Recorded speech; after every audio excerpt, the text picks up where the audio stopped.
Yeah, let me say there are a few analysts now starting to catch on and understand what the market's about, but really we've got a situation where there's a constipated supply chain, and it is really held to ransom by downstream processing capacity to convert spodumene concentrates to lithium chemicals, and that capacity sits in one country at the moment, and one country only, and that's China.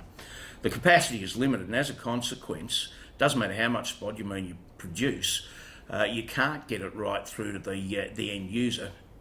And many see the primary end user, as being the EV market. The EV market hasn't taken off quite as quickly as people thought it would, and the reason is there's not sufficient lithium chemicals available to produce the battery. So it's not the conventional situation of direct supply and demand, it's the inability to squeeze the available material through the supply chain and get it to the end user. We're going to see some relaxation of that in the not too distant future with the construction of 3 refineries here in Australia, but quite frankly I don't think that's going to keep up with the demand. So I think we've got to start looking at some of the things that I've been talking about, such as improving the sustainability and utilisation of the resources we've got. We can't afford to throw large quantities of lithium away longer term, or any of the other battery metals for that matter, and we need to see more recycling. At the moment, on a global basis, only about 9% of lithium-ion batteries are recycled, and Australians, being so environmentally conscious, are pushing hard to get it over 3. It's absolutely deplorable. We're an incredibly wasteful society, and what we've got to do is get more of that material back into the supply chain. And that, of course, will alleviate the requirements for new material, cobalt in particular, which is probably more critical with many battery chemistries than even lithium is.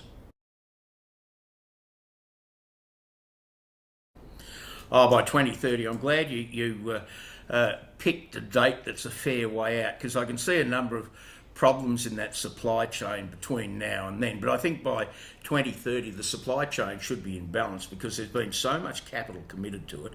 There's an enormous amount of capital committed to the construction of battery plants, and if you have a look at the amount of lithium carbonate equivalent that's required to go into the batteries of the vehicles that are legislated to be in place by 2030, and they're the ones that will be replacing internal combustion engines. So if you look at that, it's something like 50 million vehicles, and if you say I'm going to put lithium-ion batteries into 50 million vehicles, you're going to consume something like 3.5 million tonnes of lithium carbonate equivalent. And today we produce a little over 200,000. So by 2030, the demand will be huge. And of course, there's going to be a catch-up as a consequence of those constraints in the supply chain in any case. So look, I see by 2030 the market being incredibly buoyant.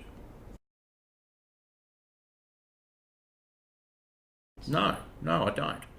And that's why I say quite emphatically that we need to start looking more objectively at recycling those materials and processing materials that otherwise would go to waste.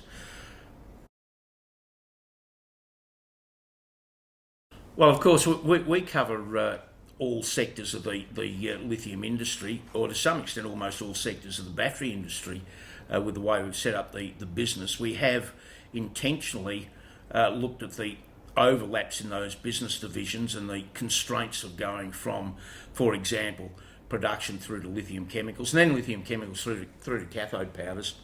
And the technologies that we have developed take out a number of steps at those interfaces. So that will enable the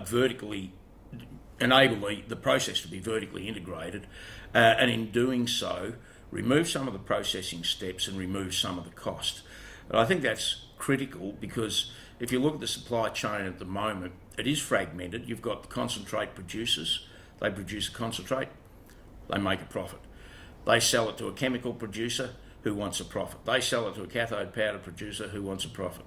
They sell it to a cathode manufacturer who wants a profit, and then sells the cathode to the battery manufacturer who also wants a profit. So you've got half a dozen profit centres on the way through. And while you've got half a dozen profit centres and pretty efficient production, there's no way you can drop the price much lower than it is at the moment. So vertical integration is the key to dropping that price, and I think we have some of the keys to the vertical integration.